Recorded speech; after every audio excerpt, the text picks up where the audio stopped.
పనిచేశారు. ప్రస్తుతం విశ్వ హిందూ పరిషత్ మాసపత్రిక సంపాదకీయులుగా ఉన్నారు. ఇప్పటి వరకు వారు 120కి పైగా పుస్తకాలు రచించారు. అలాగే వారు ఉస్మానియా విశ్వవిద్యాలయంలో ఉన్నప్పుడు వారి దగ్గర దాదాపు 34 మంది విద్యార్థులు పిహెచ్డిని పూర్తి చేయడం జరిగింది. పదవి విరమణ పొందిన తర్వాత వారు తిరుమల తిరుపతి దేవస్థానంలో ధర్మ ప్రచార పరిషత్ కార్యదర్శిగా కూడా పనిచేశారు. వారు మన ఈ కార్యక్రమానికి ముఖ్య అతిథిగా వచ్చేశారు. ఈ కార్యక్రమం సంస్కృతి సాంప్రదాయాలు మరియు వాటి ప్రాముఖ్యత అనే అంశం మీద కొనసాగుతుంది. ముందుగా మనం ముఖ్య అతిథి గారి సందేశం ఉంటుంది, ఆ తర్వాత ముఖ్య వక్త సందేశం ఉంటుంది. సభకి నమస్కారం అండి. నా పేరు డాక్టర్ నరేందర్ రెడ్డి, ఎదురుగా ఉన్న నిష్ హాస్పిటల్ మేనేజింగ్ డైరెక్టర్. ఈరోజు టాపిక్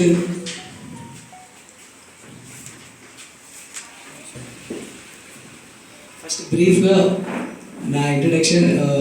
మాది కరీంనగర్ జిల్లా, వినాయక సరస్వతి శిశు మందిర్లో మా విద్యాభ్యాసం అయింది. సో ఆటోమేటిక్గా సరస్వతి శిశు మందిర్ అంటే అది ఆర్ఎస్ఎస్ అనుబంధ ఐడియాలజీ ఉంటుంది. మాకు రెగ్యులర్గా ఆర్ఎస్ఎస్ నుంచి ప్రమోట్స్ వచ్చేవారు. మంత్లీ వన్స్ ఆర్ ట్వైస్ వచ్చి చిన్న ఒక half an hour simple meeting చెప్తా ఉండేది. నాకు ఇంకా గుర్తుంది, ఒకసారి ఒక ప్రముఖ వచ్చి ఏం చెప్పారంటే, ఆయనకు అప్పుడు 85 years, మీరందరూ నాలాగే 85 yearsలో కూడా ఇంత స్టాండర్డ్గా ఉండాలని ఒక సీక్రెట్ చెప్తాను.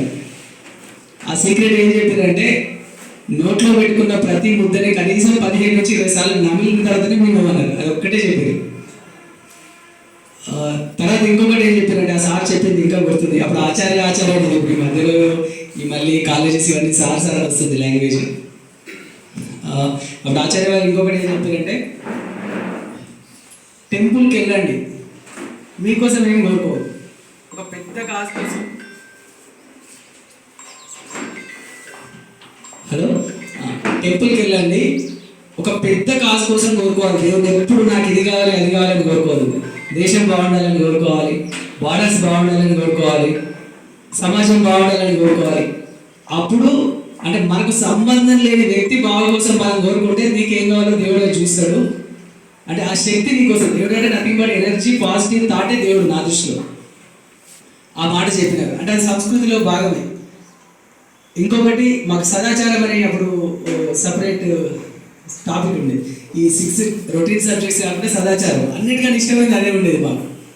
ఆ సదాచారంలో నాకు ఇంకా గుర్తు, ఇప్పటికీ ఎప్పుడు మర్చిపోలేదు.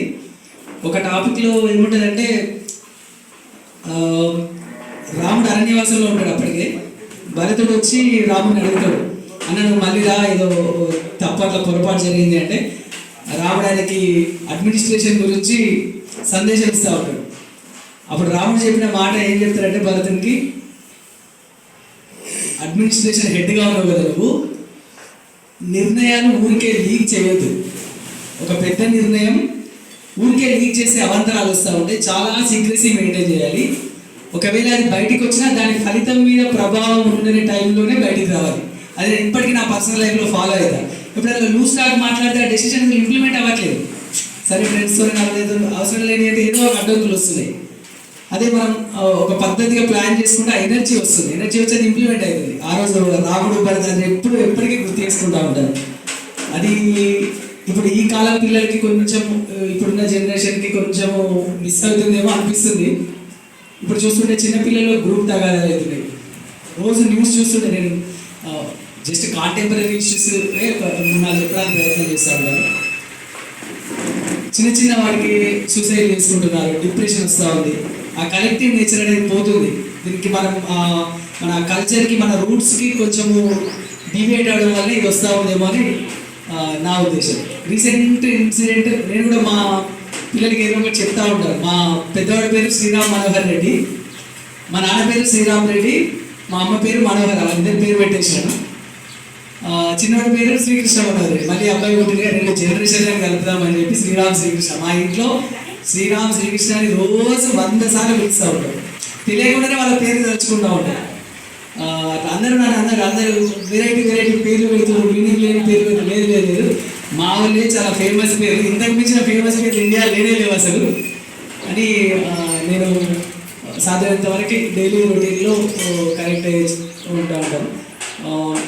ఇంకొకటి రీసెంట్గా శివరాత్రి రోజు మా అబ్బాయికి, పెద్ద అబ్బాయికి నాకు మధ్య డిస్కషన్, వాడిని అప్పుడప్పుడు టెంపుల్ తీసుకెళ్తూ ఉంటారు, వారితో శివానికి అభిషేకం చేస్తూ ఉంటారు.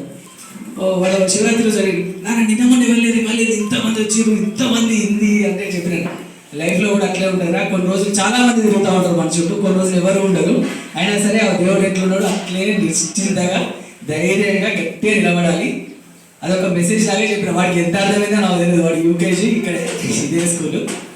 ఏమో చెప్పలేదు, బ్రెయిన్లో పడితే కొన్నిసార్లు ఇలాంటి చిన్న చిన్నవి గట్టిగా గుర్తుంటాయని నా ఉద్దేశం. సో అట్లా మనం కూడా ఏంటంటే డైలీ లైఫ్లో మన సాంస్కృతిక సాంప్రదాయాలు వాటి యొక్క ఆవశ్యకత అవి మిస్ అయితే ఏమవుతుందో చూస్తున్నాం. ఇప్పుడు మాకు వచ్చే పేషెంట్స్ పరంగా చూస్తే లేదా జనరల్గా మాకు డాక్టర్స్ మాట్లాడుకుంటూ ఉంటాం, ఏమవుతుంది విడాకుల కల్చర్స్ విపరీతంగా పెరిగిపోతున్నాయి. అంటే ఒకరికొకరు క్షమించుకునే గుణాలే ఉండట్లేదు కపుల్స్లో. ఇంకొకటి పిల్లల్ని భారంగా ఫీల్ అవుతున్నారు పేరెంట్స్. ఇప్పుడున్న ఒక్కరిని కనడమే కష్టం. ఆ ఒక్కరు ఇప్పుడు చూస్తున్నాం కదా, సింగిల్ చైల్డ్ ఉన్న పిల్లలు చాలా డిమోటివేట్ ఉంటున్నారు. పిల్లల నుంచి ఎక్కువ నేర్చుకుంటారు. అందుకని కంపల్సరీ చెప్తా, ఇద్దరిని కనంటనే చెప్తారు ఎవరైనా వస్తే. వాడికి నీకు అన్నదమ్ములు ఉన్నారా, అక్క చెల్లెలు ఉన్నారంటారు. నువ్వైతే సిబ్లింగ్ ఎంజాయ్ చేస్తావు, నీ బాల్యాన్నంతా నీ అన్నతోనో నీ తమ్ముడితో ఎంజాయ్ చేస్తావు. వాళ్ళు ఎందుకు ఉండని చేసి మీ పనిలో మీరు వాడి పనిలో వాడి అట్లా కాదండి. కనీసం అంటే నా బాధ్యతగా చెప్తా ఆ మాట, నాకు అనిపించింది. ఇంకొకటి చూస్తూ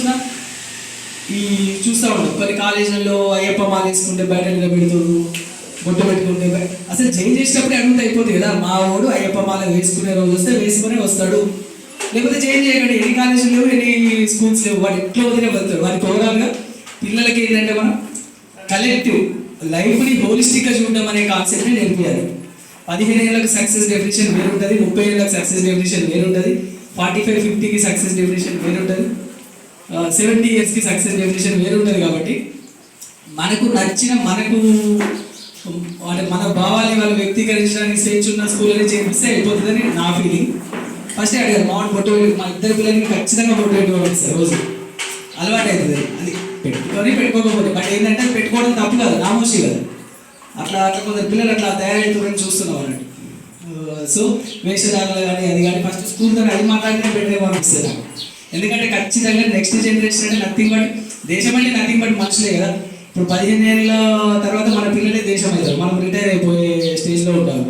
వాళ్ళ ఆలోచనలే దేశం నడుస్తూ ఉంటుంది, వాళ్ళ యొక్క అలవాట్లే దేశం యొక్క భవిష్యత్తు నిర్ణయిస్తూ ఉంటుంది. కాబట్టి సో ఫస్ట్ పిల్లల్ని, అందుకే 4 గోడల మధ్యలోనే దేశం నిర్మితం అవుతుంది అన్నట్టు ఖచ్చితంగా 100% స్కూల్సే అంటే స్కూల్సే, కాలేజెస్ కూడా కాదు, స్కూల్లో పడిన భావజాలం ఏది ఏమైనా అది మిస్ కాదు. అది ఆ బేసిక్ భావజాలం అనేది లైఫ్ టైం ఉంటుంది. పెద్ద కష్టాలు వచ్చినా ఎదుర్కొనే ధైర్యం ఉంటుంది. ఇప్పుడు చూస్తున్నాం మా ఫ్రెండ్స్లో ఉన్నారు కార్డియాలజిస్ట్ సూసైడ్ చేసుకున్నారు చిన్న రీజన్కి, ఏదో లవ్ మ్యాటర్ ఏదో. అది నాకేమనిపించిందంటే వాడికి బేస్ రూట్స్ కరెక్ట్ లేవు అనిపించింది, స్కూల్లో కానీ ఎక్కడ కానీ. అరే అది నాకు ఇంకొకటి ఉంటా ఉంటుంది, లైఫ్లో ఎన్నో అవకాశాలు వస్తూ ఉంటాయి. నేను సింపుల్గా చాలామందికి ఎప్పుడైనా అంటే అవకాశం వచ్చినప్పుడు కొన్నిసార్లు సైకాట్రీ పేషెంట్, కొంచెం డిప్రెషన్ వాళ్ళు కూడా చెప్తా ఉంటారు. 2001లో చూసుకున్నాం. 2001లో చంద్రబాబు నాయుడు గారు అంటే ఈ దేశంలో తెలవడం లేదు. ఆయన మొత్తం రాజకీయాన్ని చక్రం తిప్పే పొజిషన్ ఉన్నాడు, అవసరమైతే పిఎం సీట్లు కూర్చునే పొజిషన్లో ఉన్నాడు. అప్పటికి నరేంద్ర మోడీ గారు ఆర్ఎస్ఎస్లో కొందరికి ఆ ఢిల్లీ శాఖ వరకు అక్కడి వరకే తెలుసు. ఒక్క 13 సంవత్సరాల తర్వాత ఏమైంది? సరే లైఫ్ ఎట్లా అయింది? ఒక నేను ఓపెన్ చంద్రబాబు నాయుడుతో 100 రెట్ల స్థాయికి ఎదిగిపోయాడు మోడీ. ఎవరి టైము లైఫ్లో ఎప్పుడు వస్తుందో తెలియదు. ఒబామా 49 ఇయర్స్కి రిటైర్ అయిపోయాడు, 75 ఇయర్స్కి ట్రంప్ ప్రెసిడెంట్ అయ్యాడు. 75 ఇయర్స్కి ప్రపంచం గుర్తించే టైం వచ్చింది. ఎవరి టైం ఎప్పుడు వస్తుందో తెలియదు. కాబట్టి ఓపికగా చేసుకుంటూ వెళ్ళడమే. పెద్ద ప్రాబ్లమ్స్ వస్తే వాటిని సాల్వ్ చేసుకుంటూ కొన్నిసార్లు ఏమి లేకపోతే వదిలేయాలి అంతే. కాసేపు 10-15 రోజులు వదిలేస్తే ఏదో ఒక ఆలోచన వస్తూ ఉంటుంది. ఇలాంటి పిల్లలకు చెప్పడం ఇంపార్టెంట్. ఈ పిల్లలు గేమ్స్లో కూడా ఓడిపోతూ ఉంటారు, గెలుస్తూ ఉంటారు. వాళ్ళని ఓవరాల్గా ఏంటంటే ఉంది ఎడ్యుకేషన్ కాకుండా మన వేషధారణ కూడా, తర్వాత మంచి సాహిత్యం చదివించడం, మంచి బట్టలు వేసుకోవడం, ఈ తర్వాత ఎప్పుడైనా మూవీస్కి తీసుకెళ్ళినా కూడా కొంచెం నేషనాలిటీ ఉన్న మూవీస్కి తీసుకెళ్ళడం, ఇట్లాంటివి చేయడం ద్వారా ఒక 15 years వరకు మనం కొంచెం వాళ్ళని చేస్తే తర్వాత వాళ్ళు బేసిక్ వాల్యూస్ని వదిలిపోరు. ఇప్పుడు చూస్తున్న వెంటనే 100 కోట్లు మోసం చేసి సంపాదించి పారిపోతున్నారు. కొందరేమో 10-15 లక్షలు అప్పుంటే చచ్చిపోతున్నారు. అది తప్పే, ఇది తప్పే. దీనికి నేను అబ్జర్వ్ చేసింది ఏంటంటే మన కల్చర్, మన ట్రెడిషన్, ఒకప్పుడు చెప్పిన వాల్యూస్ని దూరంగా ఎడ్యుకేషన్ సిస్టమ్ పోతుందేమో, అందువల్లనే అవుతుందేమో అని నా ఒపీనియన్. సో భారతదేశం అనేది 100% మొత్తం ప్రపంచంలో మనది డిఫరెంట్ కల్చర్. మనది ప్రకృతిని ప్రేమిస్తూ ప్రకృతితో మమేకమైపోయే కల్చర్ మనది. సో ఇప్పుడు ప్రతి చిన్నదాన్ని పండుగగా చేసుకుంటాం. చెట్టును పూజిస్తాము, మొక్కను పూజిస్తాము, రాయిని పూజిస్తాము, తర్వాత ఒక సెలయర్ను పూజిస్తాము. మన ప్రయాగ్రాజ్కి వెళ్ళినాను. ప్రయాగ్రాజ్కి సడన్గా డిసైడ్ అయ్యి వెళ్ళిపోయినా. అక్కడికి అసలు నేను అక్కడ ఏదో వస్తే అక్కడ నేను గంగా స్నానం చేస్తే పాప, అది కాదు కాన్సెప్ట్. అక్కడికి వెళ్తే అసలు నాకు ఎంత హ్యాపీ అనిపించింది అంటే, ఇటు చూస్తే ఛత్తీస్గఢ్, అటు చూస్తే మహారాష్ట్ర, ఇటు చూస్తే నార్త్ ఇండియా. అసలు నేను అక్కడ చూడని రాష్ట్రంలో లేదు. ఇట్లా నిలబడితే ఎక్కడికి వెళ్ళి 10 మీటర్ల దగ్గరికి వెళ్ళి 20 మంది రాష్ట్రాల ప్రజలు, ఒక దేశమంతా కలిసి ఒక పొలిటికల్ సభగా సెట్ ఉంటుంది. అక్కడ చాలా హ్యాపీ. అసలు నాకు ఒక అలౌకికమైన ఆనందం వచ్చేసింది. అసలు సడన్గా డిసైడ్ అయిపోయినా, తెల్లని కార్ పట్టేసుకొని మూవీ తీసుకోవాల్సుకొని వెళ్ళిపోయినా. I'm very happy. Life time experience అనిపించింది. అంటే వెళ్ళకపోతే ఏదో కాదు, అదేదో అంటే మూఢనమ్మకం. నేను ఎప్పుడు దేవుని అంటే దైవత్వానికి మూఢనమ్మకంగా కాకుండా అదొక శక్తిలాగా ఫీల్ అయ్యాను. శక్తి అంటే నాకు పాజిటివ్ థాటే శక్తి, ఆ శక్తే దేవుడు. ఆ కాన్సెప్ట్లోనే వెళ్ళినాను. చాలా హ్యాపీగా అనిపించింది. దేశం మొత్తాన్ని ఒక దగ్గర చూసినట్టు అనిపించింది. ఒకసారి ఇండియా అంతా తిరిగి వచ్చింది, నా ఫీలింగ్ వచ్చింది జస్ట్ అక్కడికి వెళ్తే. చాలా చాలా హ్యాపీగా అనిపించింది. అందరు చాలా పెద్దవాళ్ళు ఉన్నారు. నన్ను అసలు చీఫ్ గెస్ట్ అంటే నాకు చాలా నామినేషన్గా అనిపించింది. సరే, ఎనివే నాకు ఇంత మంచి అవకాశాలు ఇచ్చినందుకు చాలా చాలా థ్యాంక్ యూ. మనకు తెలియకుండానే మనం ఎవరినో ఒకరిని ఇంప్రెస్ చేస్తూ ఉంటాము, వాళ్ళని మోటివేషన్ తీసుకుంటూ ఉంటాము. అది నాకు అర్థమైంది. సో మీ మన ప్రధాన వక్త గారి వాళ్ళ మాటలకి నేను కూడా నాకు తెలిసిన మాటలు నోట్ చేసుకున్న బ్రెయిన్లో అవి ఫాలో అవ్వడానికి ట్రై చేస్తాను. నాకు ఇంత మంచి అవకాశం ఇచ్చినందుకు మీ అందరికీ పేరు పేరుగా కృతజ్ఞతలు. జై హింద్, జై శ్రీరామ్, జై భారత్.